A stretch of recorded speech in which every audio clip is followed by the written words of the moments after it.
Welcome in. I am the crypto bull god.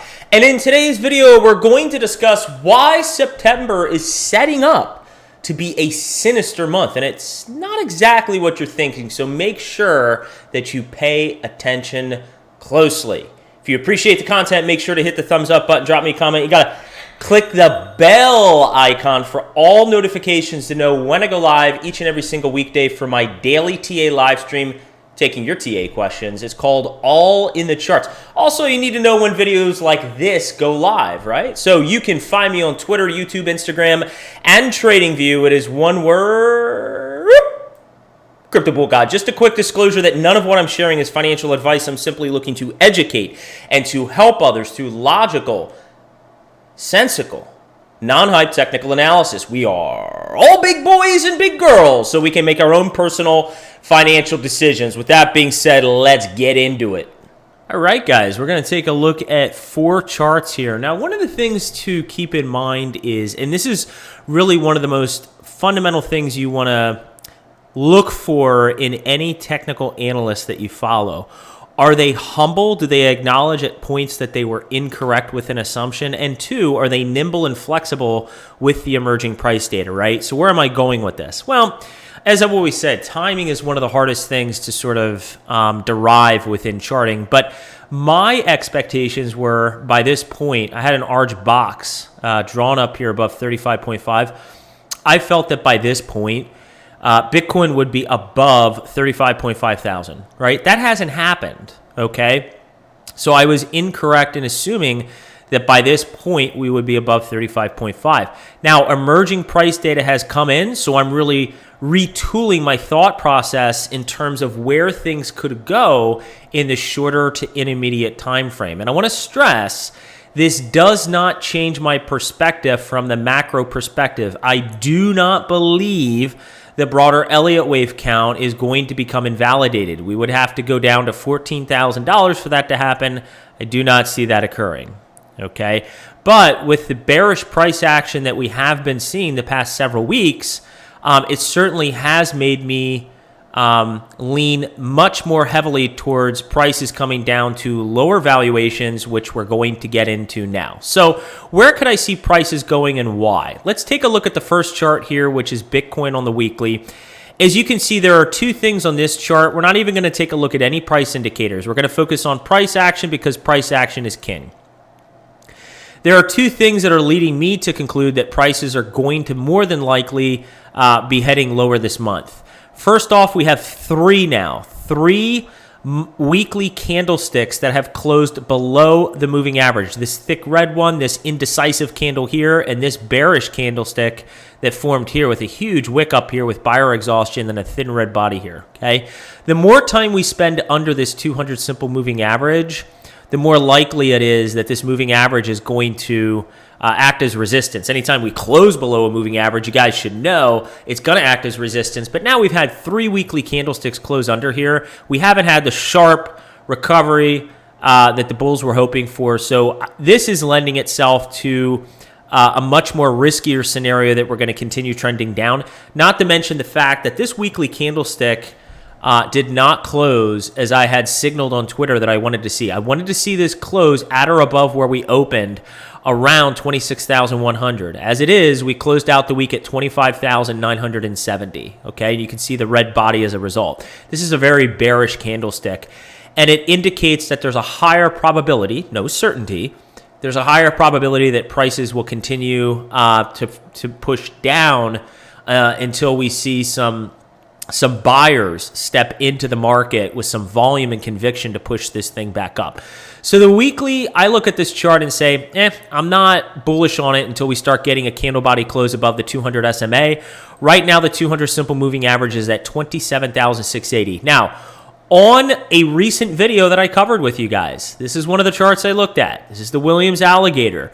You can see right now the green is crossing below the red, and both look like they want to cross below the blue. This is the cross we want to see. We want green above, red above, blue. You start getting crosses like this going down, that is not an indication that prices are bullish in manner. And the black line is price action. We are below the blue line. This is not good to see.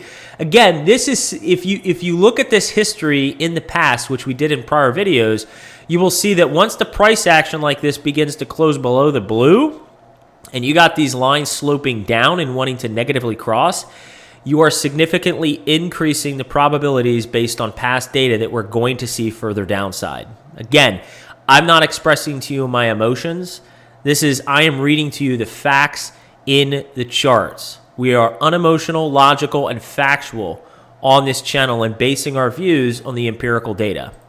If we go to the ADX and DI, the ADX is the orangish line here. It's orange-ish line here. We want this thing above 20. When it's above 20, that's bullish in nature. You can see monumental rises in price when the orange is above 20. It's starting to cross below 20. It has crossed below 20. You want the green. If we take the ADX and we just look at the DI indicators now, you want the green ADI above 20, which we are, and you want the red ADI below 20, which we're not. Now, the good thing, I will say this, one of the positives about this view is you can see we got a negative cross here where the red is above the green, not good to see. You can see we have since crossed the green back above the red, but you can see the green is sort of flattening out here and the red is above 20. We need this red to curl back down below the 20 and for this green to pick back up, okay? This is still a caution flag here. This is going back and forth, but I would say of any of these two, the one that's really making me concerned is this view here. This is very bearish in nature. We need to see this thing turn around. We need to see price pick back up, come all the way back up here towards 29,000 and get this green line to cross back above the red. We also want to avoid the red crossing below the blue line here. Now, the Gaussian Channel. I've spent quite a bit of time talking about the Gaussian Channel and how I hate as a bull that we've re-entered the Gaussian Channel as soon as it turned green. Now, one of the things I was hoping for is this time really will be different than times past. Anytime the Gaussian Channel on the weekly has flipped green and we've entered it, we've seen a monumental drop in price. I'm still anticipating that to some degree this time will be different because we literally just flipped green. We've never flipped green this early and re-entered the Gaussian Channel. I do believe to some degree this time will be different and we won't see as much downside volatility. However, with that being said, anytime we've re-entered this Gaussian Channel, we do see a drop that takes us below this bottom line. This bottom green line right now is at 20,600. This would insinuate, okay, based on the past, that we're going to see a drop that at least goes below this line here at around 20,600. Now, this line is going to continue moving based on how the weekly candlesticks print. But if we just say the line is roughly at 20,600, what this is suggesting is prices will go, this view would suggest price would go below 20,600, okay? It doesn't need to go below and stay there for long, but at least we'll hit price levels below that. Now, on this view, the line in the sand, I really don't want to see get crossed. I really don't want to close below or get a wick below this level here at 19,500. But if we do break the Gaussian Channel, there's really a main zone I'm looking at. This is really the lowest area, okay? Keep this in mind. This is a key point of the video. This is the lowest area I see Bitcoin going during this somewhat capitulative event that I see occurring in September, okay? If we get the drop that I see happening, the lowest I see prices going are between 19,500 and 17,600, okay? 17,600, because again, the way I got that based on this single wick right here. There's a lot of price action in between here before we dropped and stayed under here for several weeks. I don't think we're going to double bottom at 15,000. I definitely do not think we're going to go below 15,000. And so the zone I would really look for, if there is some sort of mass, some sort of a flash crash. That's basically the way I would put it. Because one of the things you guys also have to understand is market conditions today are very different than they have been in years past. There's futures trading. There's a lot of leverage trading. There's a lot of garbage in the markets that can create a higher degree of volatility, a lot of dumps, a lot of huge rises in price, okay? So would it surprise me to see prices go lower then the main region that I'm looking for, which we're going to get into next. I have a primary buy zone for Bitcoin, but it wouldn't surprise me to see prices wick, not stay down here. I'm talking about a quick wick, going as low as 17,600 and possibly no lower than 19,500. But it wouldn't surprise me to come into this region and then quickly recover. Now, where's the main buy zone that I'm looking for? This is this unique chart that I've covered with you guys many times. When we've gotten significant price action below this key green moving average, okay, maybe it would actually be helpful if I changed the color of the moving average to a different line here, okay? If I change it to a purple line, all right? This purple line is the 125 simple moving average on the 3-day chart. Anytime we've had significant price action below, right, significant below, but then we've recaptured with the candle body, monumental rise in price. Recaptured with candle bodies, monumental rise in price. Recaptured with a candle body, I'm projecting monumental rise in price. Now, we have shown that we do sometimes like to come back to this 125 simple moving average and possibly wick below, get 1 or 2 candle body closes below here, but basically gravitate in this region around the 125. So if we do get a further correction in price, my main zone based on where this moving average is at and also price confluence I'm identifying by looking left on the 3-day chart would be between 21,500 and 23,500. So my primary buy zone, if we do get the correction I'm anticipating in September for this month, is to come down to this zone, pretty quickly recover, and come back up.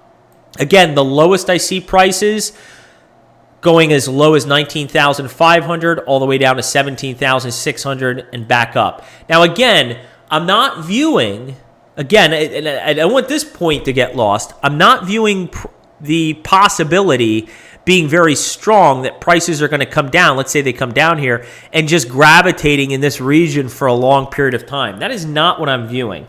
I am viewing September, the reason I put the thumbnail as Sinister, and I just discussed this on the live stream today. Make sure you click that bell icon for all notifications to know when I go live. I keep you guys updated on crypto markets every single weekday. So if you want to hear my thoughts, make sure you click all notifications to know when I go live for my All in the Charts daily live stream. I also take your TA questions. But the reason that I named this thumbnail Sinister is because I feel that this month could be a shakeout month for noobs in the market, for people who are emotional and are relying on clickbait fear porn. Again, you're going to see, mark my words this month, it's already out there. You're going to continue seeing. It's out there now, and you will continue seeing clickbait fear porn about, I was just on a Twitter Spaces today about Bitcoin going down to 3,000 to 5,000. I don't know who that ass clown was, but there is going to be a lot of that talk out there about 5,000, 10,000, 12,000. That is not what I'm saying. Macro perspective, Elliott wave count, I am still monumentally bullish. I view September as being a shakeout month where more than likely the charts, we've just gone through this chart, we've just gone through this chart, we've just gone through this chart.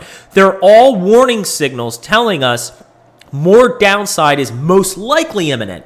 But I believe that's going to be a short-term event, a sharp recovery setting us up for a bullish fourth quarter to end 2023.